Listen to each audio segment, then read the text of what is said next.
mic for a second. Yeah. We can have a little thing on the pen. So everybody stand up. Everybody face that way. Relax. Put it behind somebody.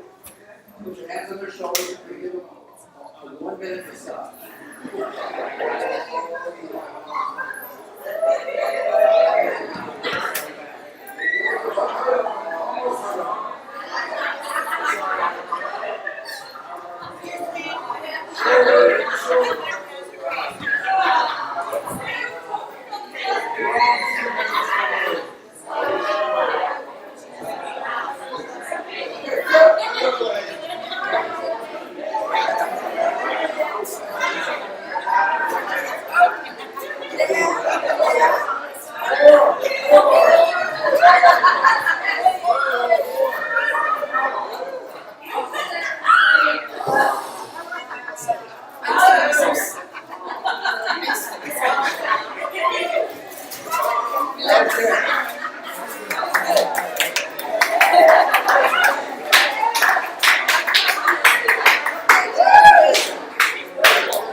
The kids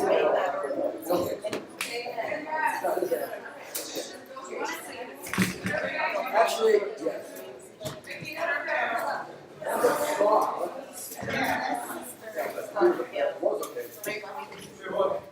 It's okay.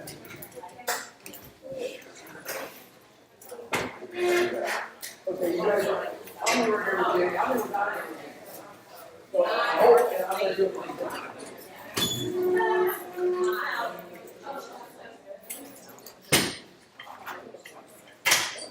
How are you having a good time? Somebody help me. I want to know this. 4 to 5. Does everything happen? Over here. 427, nice airplane actually for a while. No, that was a nice car. Nice car motor. Okay. We get right into this. I have a lot of stuff. This is a prophetic conference. A lot of teachings on the prophetic. I just mentioned a couple. Who would like a copy of my testimony audio copy?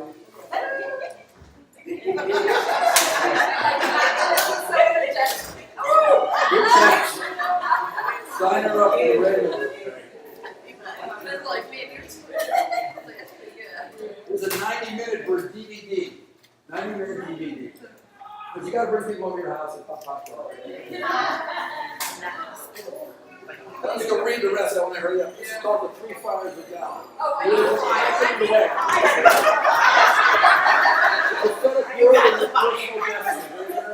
The prophetic church, the whole church is prophetic. It's very obvious. Not some people, the entire church. Another copy of my testimony. Where do I go? This lady here. I'll stop and show you. Setting your mind on the things above. Really important. Rather than on the bad news of I'll give this one like, who are you? Falling into heaven. This is really full of amazing stuff about being in heaven, healing the miracles, going back to earth and doing the stuff. So I'll put that in. It's called Words in the Wind. 80 minutes prophetic music and people and stuff. Guests, friends, Michael W. Smith, Bill Peggy, Brad McFarland. It's amazing. The spiritual activity, if you listen to it, you will experience God.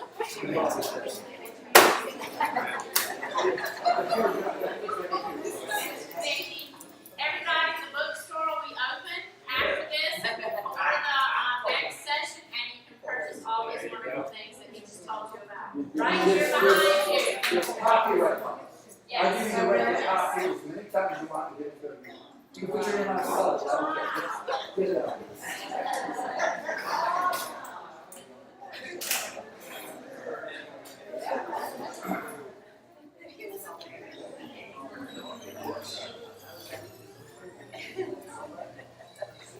Okay, I'll just take a little bit of a survey. Okay. How many of you have ever had a dream you really felt was from the Lord? Raise your hand. So it's just about everybody, okay? How many of you have felt, in essence, you knew at least part of the dream, or maybe all of it, and you understood something from the dream? Yes. Okay. That's good. How many of you ever had a dream that was like really troubling or like scary or intense? Okay, I want to say something. And I'm saying it to Christians. You know, that doesn't mean it's a nightmare or it's from the devil. Sometimes very alarming things have meaning from God. They could be warning, admonition, or explanation of something, and I'll share some real examples about why that is. So an intense dream, even though doesn't mean it's not from the devil. Does that mean? I don't really think. My personal opinion, Mickey Robinson's opinion. Okay, can't prove it, document. I don't believe. I don't believe that demons can be inside your spiritual being as a Christian. They can oppress your mind, you can be in your flesh, you can watch it on TV, you can be affected. Okay? As far as you are a spirit. You have a soul and you live in a body. There's a synergy of working of those three aspects of who you're a triune being like God is. Yeah. Some people, even Plato, said that we're mind, body, and something else he called divine madness. He didn't know what it was, but he knew it was there. Socrates said we were mind and body. Of course, he killed himself. He was but a lot of people don't realize that, see, my belief is that when man fell, when his spirit became disconnected from direct relationship with God, he expanded his soul. Yeah. That includes, your soul includes your emotions, your memory, volition, which is your will, and your ability to magnify yourself. Yeah. So a lot of people are soulish, and they even have soulish dreams or soulish understanding, not spiritual. Right. Yeah. So discernment, and I have a book out there about discernment, but discerning the spirits are one of the 9 charismatic gifts. You can discern the human spirit, you can discern the Holy Spirit, and you can discern spirits from the dark side. Yeah. And we should mostly be looking to discern more of God. We all have to test the spirits to see if they're of God. But I'm saying, as far as dreams, I do not believe that your spirit can be inhabited or invaded by a demon. But I believe your mind, people, there is possession. That word is not really good. People think, well, a Christian can't be. Can a Christian have a demon? Well, they want one better. How about that? It's more demonization and different levels of intensity. To be totally given over and control to being mildly oppressed. Jesus was oppressed by the devil. You think he was spiritual? He was oppressed, but he dealt with it. Okay, so that's just a little prelude to this. So dreams, how many did dreams that I not afraid of? Okay, my computer needs to stop dreaming. Yeah, wait till it slows down.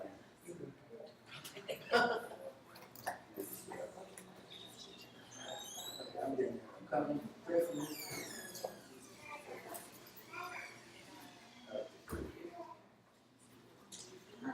So dreams, how many believe, understand from the Bible that dreams have been part of God's communication with man from the beginning, through the Old Testament, in the days of Jesus, in the book of Acts, and to the end of the Bible? Yes. Dreams and visions, there's one-fourth of all activity can be directly related to dream or vision. Wow. 1/4. And there are some obviously life-changing, world-changing things that happen through a single dream. And a person discerning and obeying. It's about perception and application. In the spiritual realm, it's all about perception and what to do with it. What does God want me to do with what He's showing me? It's important. How many understand the whole thing? This whole thing is about communication. God, you communicate to God, God communicating to us, communicating to one another. Yeah. And, when man fell, the communication was severed, except God would intervene, He would send prophets and raise people. But in the New Testament, through redemption, we have a renewed spiritual life, and communication is supposed to be wonderful and increasing. You understand that? My sheep hear my voice, they know what it's like, and they follow me. How much more obvious can it be than that? If you're a disciple, you're one of the sheep, and God wants to lead you and guide you. And communication. How many know that in prayer, how many of you have heard about prayer? How many of you realize that the most important person talking in prayer is not you? So I'm not being sarcastic. I mean, don't you want to hear from God? Yes. Then pause and listen. I'm talking to myself. God mostly gets a grocery list and he goes, don't you want to have a hangout with me? The key to our relationship with God is communication. Is communication. The Spirit of God has always wanted to communicate and commune with the spirits of people who belong to Him. He wants to hear from us, and He wants us to respond to Him. He wants us to hear from Him, and He wants us to respond to Him. Communication is a two-way street. And the more you do it, the more you'll get familiar with it, the more you'll get used to it, the more you'll learn the language of God in the Spirit. And the more, it's like learning your way around town. Or learning a language. You're learning how to navigate. Talk to Chris, he used to sail boats. A lot of navigation, but once you get the hang of it, it becomes instinctive. You didn't have to think of what you're doing, you could feel what you're doing. You would know certain things because you practice it. Hallelujah.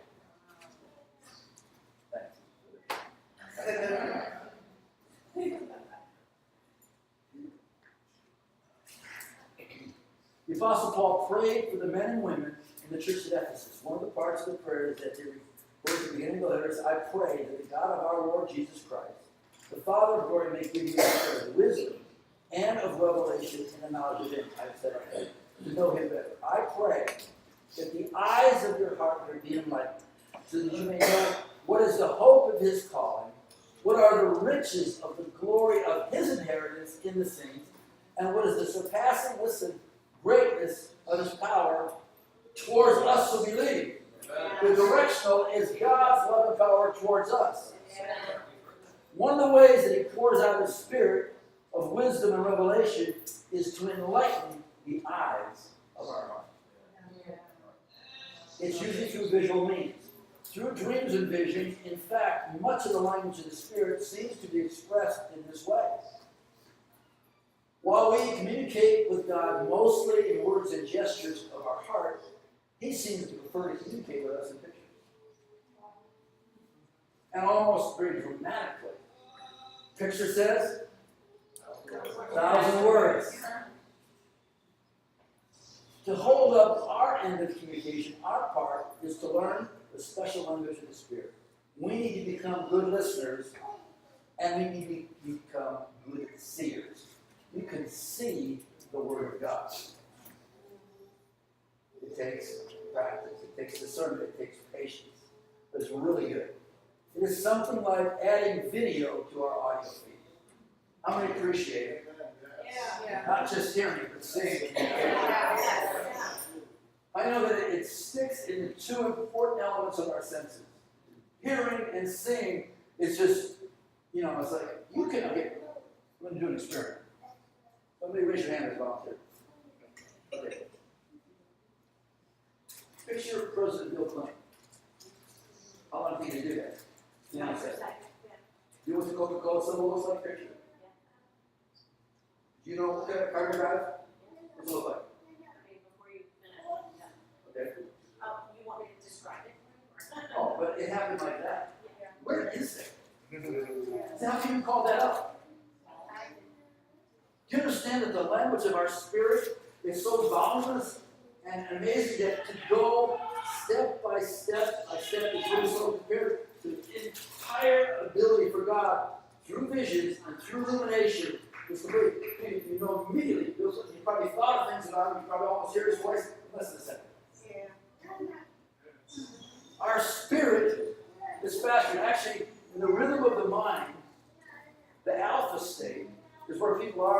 worship, when they're having dreams, or when little children, before they turn about 3 years old, they're always in an alpha state. And that's where that's a good thing. There's a slower, more powerful vibration of the mind. And it can, so there's more creativity, there's less stress. Beta is faster and more exhausting. It's where people celebrate like this. Whereas I can tell, where I'm ministering to people, I can tell when the Spirit's on them by observation, by feeling, by certain things that I notice. So your spirit mind is beautiful, creative, and it retains. And somehow it gets stored, and if you do it, it's uncluttered. Child is on the evening camping.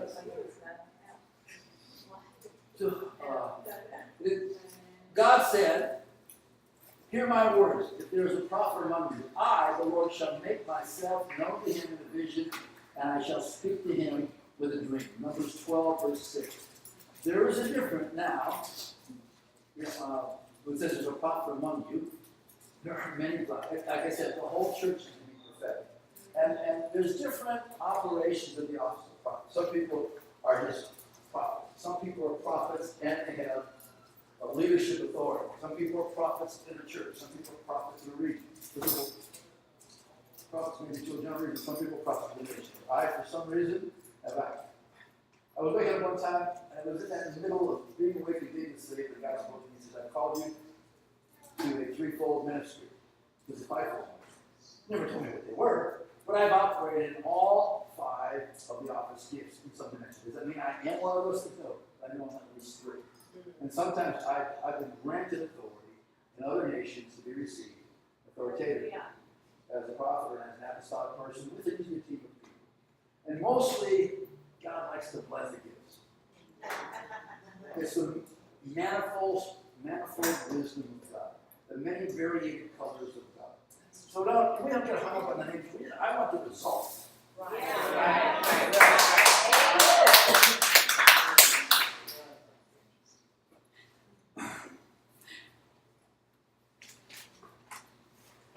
When I was in the hospital after I'd been accident skydiving, I prayed because there was a lot to pray about.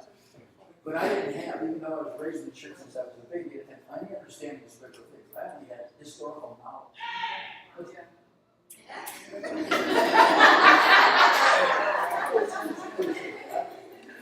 I had the same thing. Glory did what he had. He was teaching me. Brandon Clark's school, Global Awakening. And it was a big room that had an accordion separator, one of those things. And I was right in the middle of my testimony. So you share testimony and each other perfect. But right in my testimony, and a guy named Mark Burford, have you heard of him? Yes. And he was in that picture, and really is in this tender part right when I leave my body in the second heaven, and I'm looking into the outer darkness, and I have an understanding of eternal separation from God. And it's very dramatic. And right when I said it, Mark Burford yells on the other side, this little buddy goes, "Go to hell!"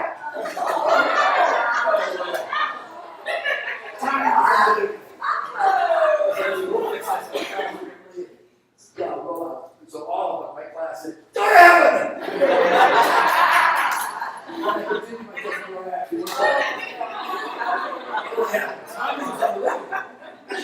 Mark's kind of a nice teacher guy, but he just has a lot of control in that. It really happened. That was funny about this. But God was good enough. Even though I didn't know anything about the names, I was experiencing the spiritual thing. But God was good enough to help me out many times through dreams and then some visions. He made sure I was being changed in my spirit, even as I was being rehabilitated in my body.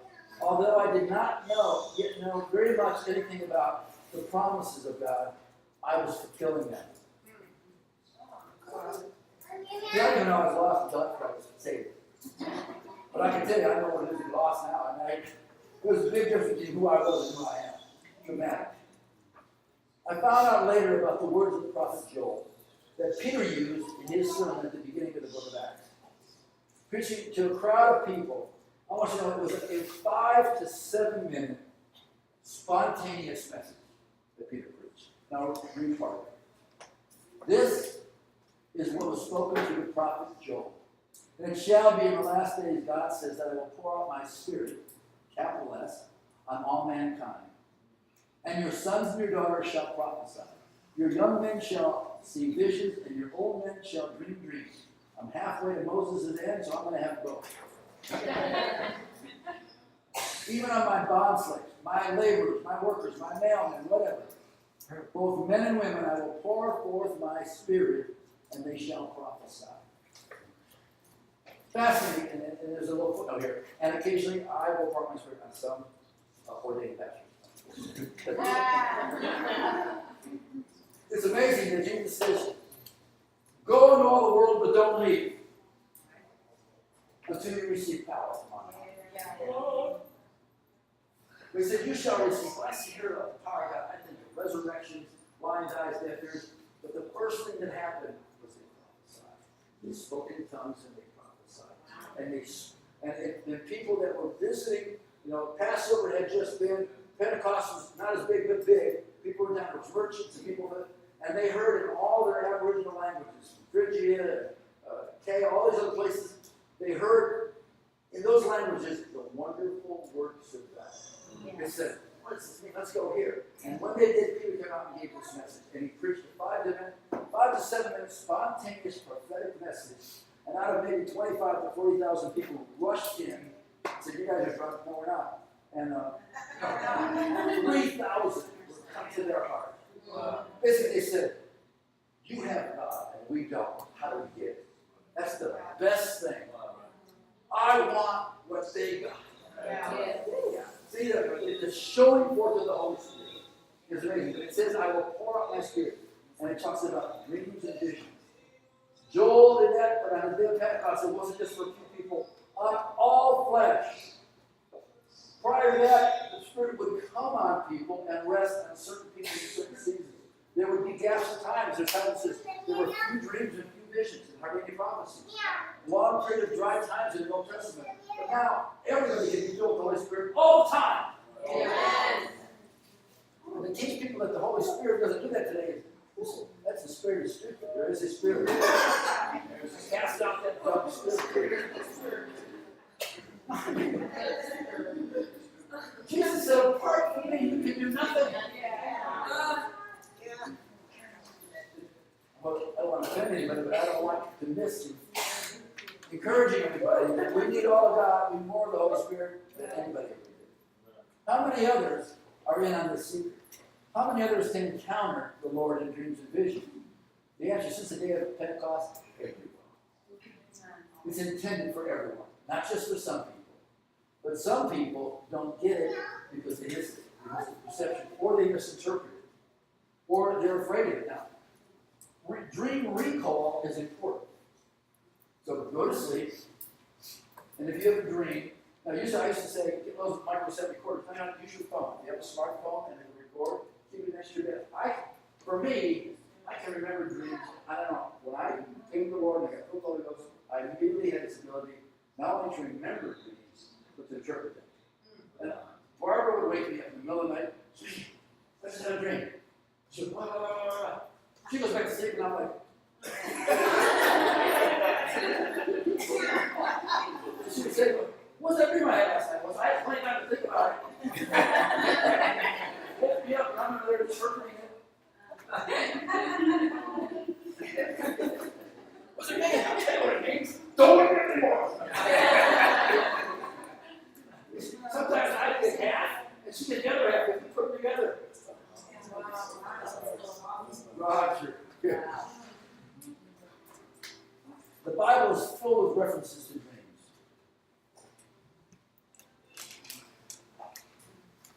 Remember Jacob running from his brother Esau? He ran and he was exhausted.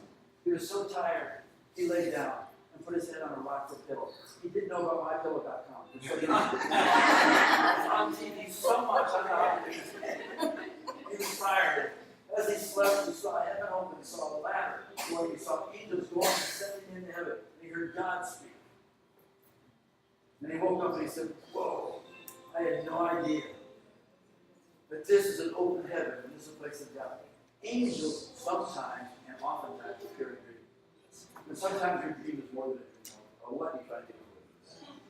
But you realize that he was running for his life from his brother after years of what he did, and he had actually designed that if he got killed, half of his goods and half of his servants would stay with his family. But God caused reconciliation to happen, and he wrestled all night with an angel. And he said, I'm not letting go until you bless me. That's a good thing. You want to be blessed of God. And God changed him from Jacob to supplanter to Prince of Israel. You're all kings and priests. You're all royalty to God. You have gold access. There's no peasants in the kingdom. God has no grandchildren. Only sons and daughters.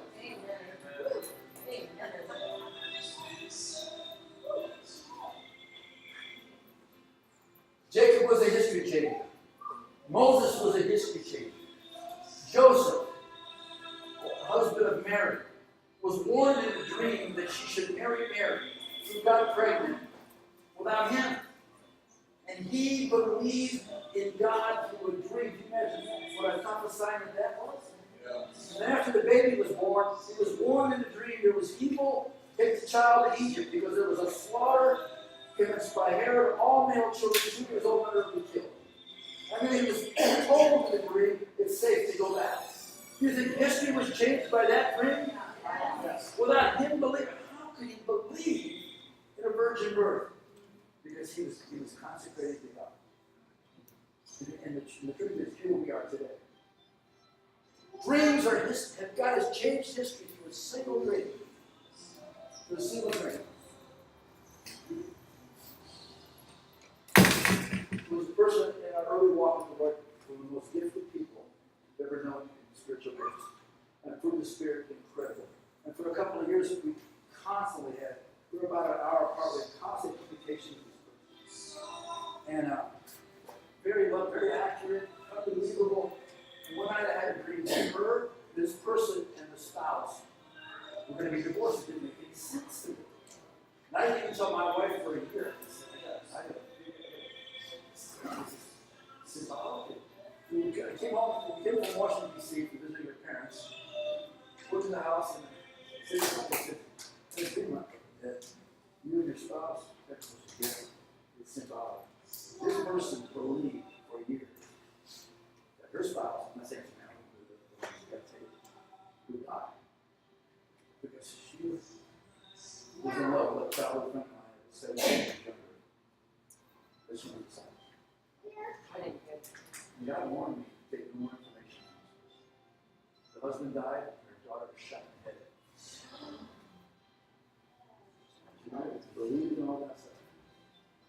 God, it didn't make any sense to me. But God, he wouldn't say that she was evil or anything, but I didn't have any information because it was tainted. It was defiled. So he warned me, and I didn't have to say anything. She turned against me, and I did not support what she was doing. I just didn't judge, I just don't agree with it. Turned on me, I just said something. And bad stuff happened. So what was God doing? Protecting me, my wife, family, anybody else. I didn't have to condemn what God did. He can do the judging, I'll do the loving. But I will not compromise what God is telling me. Yes, Mrs. Robinson. He just loves you more than you know. What?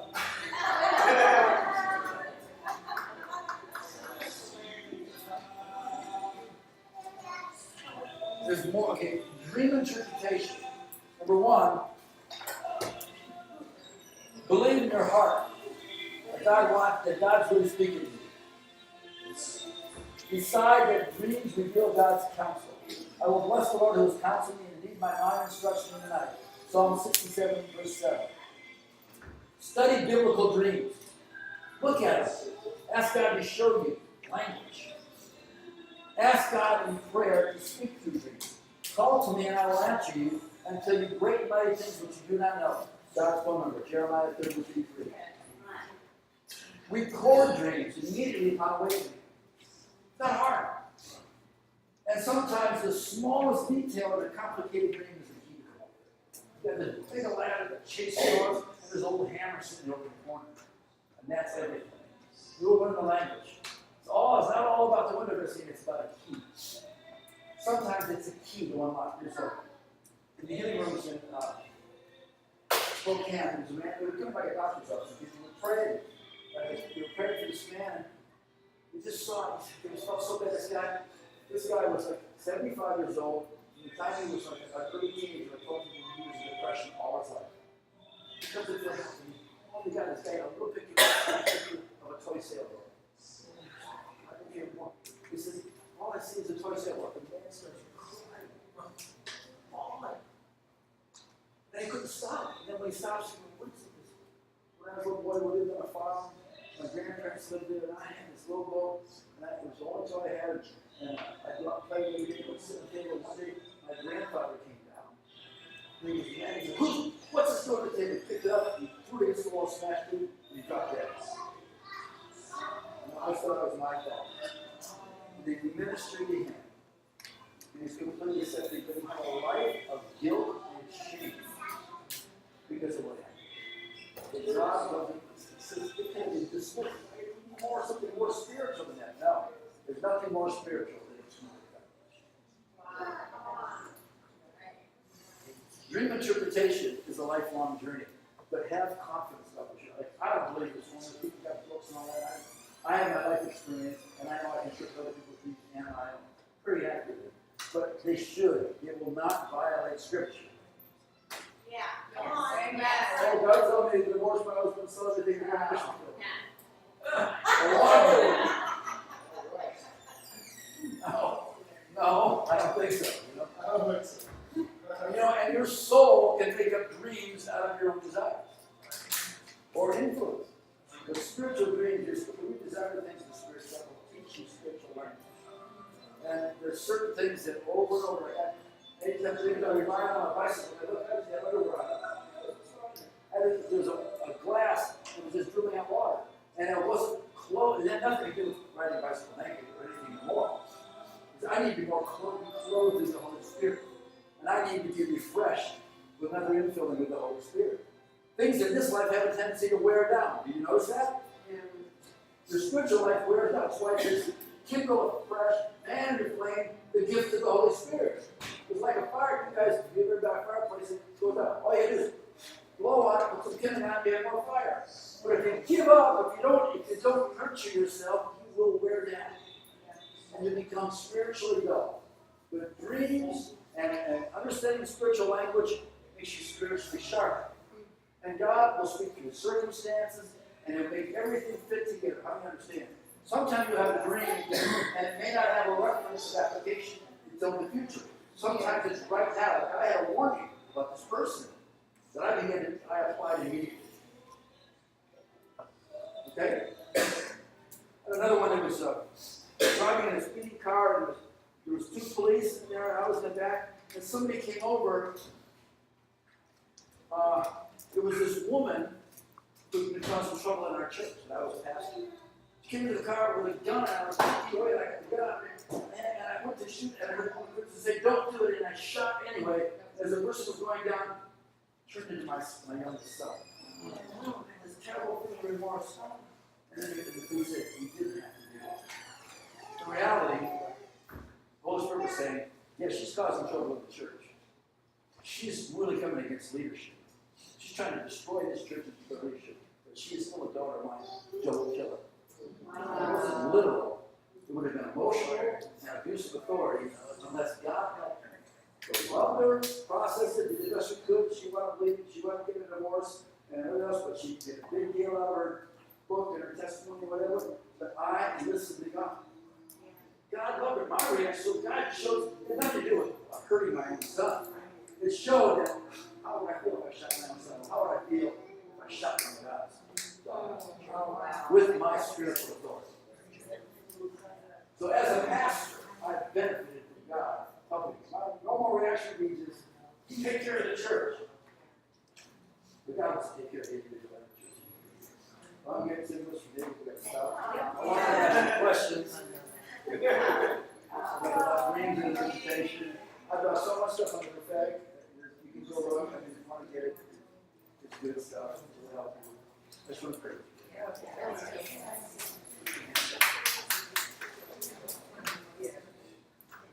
Father, I just thank you. You're going enthusiastic about this than I am. But you want to communicate with all of us. And in these days that we're living in, we want to hear more information from you than from the internet, from our phone, from the TV, or even from shows of us. Let me. We want to hear directly from you. And I ask, Lord, I want direct communication. I want understanding. I want to be as the sons of Issachar, to discern the signs, friends and brothers, and to know what to do. Father, I'm just so thankful for these people. They're just so easy to love and so easy to minister to. I just join with them right now. That my faith and theirs call out to you. And you are generous with your Spirit. How much more will the Father give the Holy Spirit? Let's say, God, give us more. Spiritual understanding. Your language. Of your guidance.